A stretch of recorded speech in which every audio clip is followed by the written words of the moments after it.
It was a little over a year ago when I had my experience on the old bridge near my hometown. I was visiting family for a weekend, and it was late when I decided to head back to the city. The usual route I took was closed for construction, so I had to take the detour, one that went over the town's oldest bridge.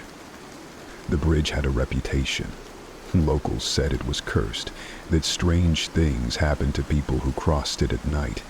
I always thought it was just a silly urban legend, but that night, I'd find out the hard way that some stories have truth to them.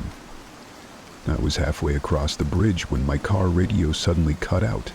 At first, I thought it was a dead zone, but then the static started.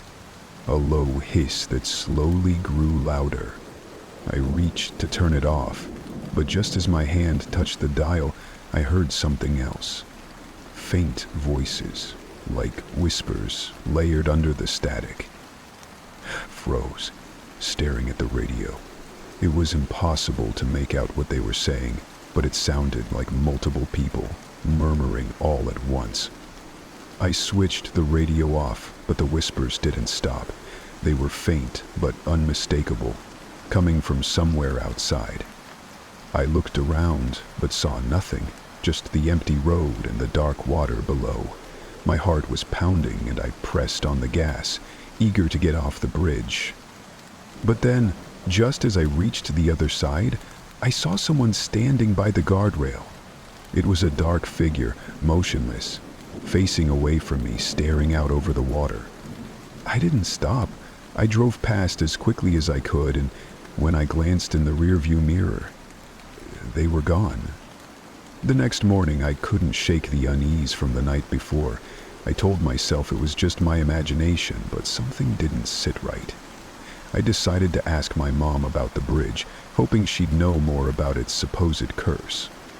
She hesitated before answering, clearly uncomfortable. Then, she told me about an incident that happened decades ago. A school bus carrying children had crashed on the bridge during a storm. The bus skidded on the wet road and went through the guardrail, plunging down the cliff. No one was killed and the children were safe, but it was visually traumatic and registered in her memory. After the crash, people started reporting strange things, voices, shadows, and figures appearing on the bridge at night. Some drivers even claimed they'd seen a bus, empty and abandoned, parked on the bridge only to disappear when they got closer. Hearing that story sent a chill down my spine. The figure I'd seen the night before, could it have been connected to that tragedy? I tried to push the thought out of my mind, but later that week I had to drive back to my hometown again. This time I made sure to leave during the day, but as I approached the bridge, I couldn't bring myself to cross it.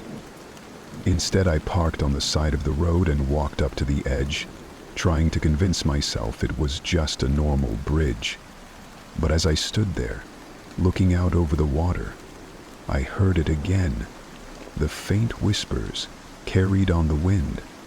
I didn't stay to find out more. I ran back to my car and took a longer route home, avoiding the bridge entirely. To this day, I avoid that part of town.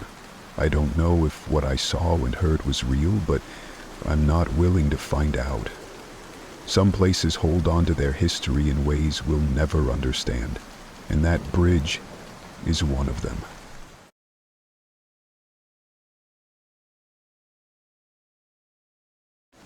Last winter, I was driving back from a work retreat held in a rural area about 2 hours from my apartment. It had been a long day, and I was eager to get home. The GPS suggested a faster route that cut through a remote part of the countryside, which included crossing an old steel bridge. I'd never been on that road before, but I figured it was worth shaving 20 minutes off my trip. The bridge wasn't lit, and the road leading to it seemed eerily quiet. As I approached, I noticed how out of place it felt, like it belonged in another time. I wasn't even halfway across when I noticed something strange. There was a car parked on the shoulder of the bridge, its hazard lights blinking faintly in the darkness. The car looked abandoned, but its driver's side door was slightly open. I slowed down instinctively, trying to see if someone needed help, but I didn't see anyone nearby. I rolled my window down just enough to call out, "Hello? Anyone there?" The only response was the distant sound of water rushing beneath the bridge. I told myself it was probably just an old broken-down car and kept driving, but as I passed it, something caught my eye in my rearview mirror. There was a figure standing near the car, silhouetted in the faint glow of the hazards. They hadn't been there a second ago. My stomach tightened. I tried to rationalize it. Maybe I just hadn't noticed them before, but something about it felt wrong. The figure wasn't moving. It just stood there, facing the car. I didn't stop. I kept driving, my eyes flicking between the road ahead and my mirror. By the time I reached the end of the bridge, the figure in the car had vanished. The next day, I couldn't stop thinking about what I'd seen. I mentioned it to a coworker who lived in the area, and their reaction surprised me. They got quiet, then said, "You didn't stop, did you?" When I said no, they let out a small sigh of relief. Then they told me the story of the bridge. Years ago, there had been a tragic accident. A driver had lost control of their car and crashed into the side of the bridge. The car flipped, and the driver was thrown into the river below. No one knew the exact cause of the crash, but locals said the bridge had been cursed ever since.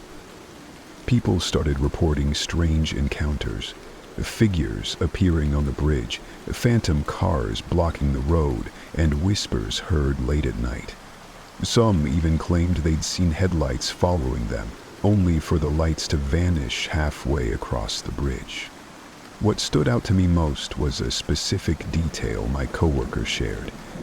Some who'd stopped on the bridge said they'd felt an overwhelming urge to leave their car and walk to the edge, as if something was drawing them toward the water. A few people had even disappeared, their abandoned cars found later, hazard lights still blinking. That detail chilled me to the core. The car I'd seen, the figure by it, it matched the stories too well. I wasn't sure what would have happened if I'd stopped, but I wasn't eager to find out. Since that night, I've avoided taking any back roads, especially near bridges. Whatever I saw, or thought I saw, it wasn't something I'd ever want to experience again. Some shortcuts just aren't worth the risk.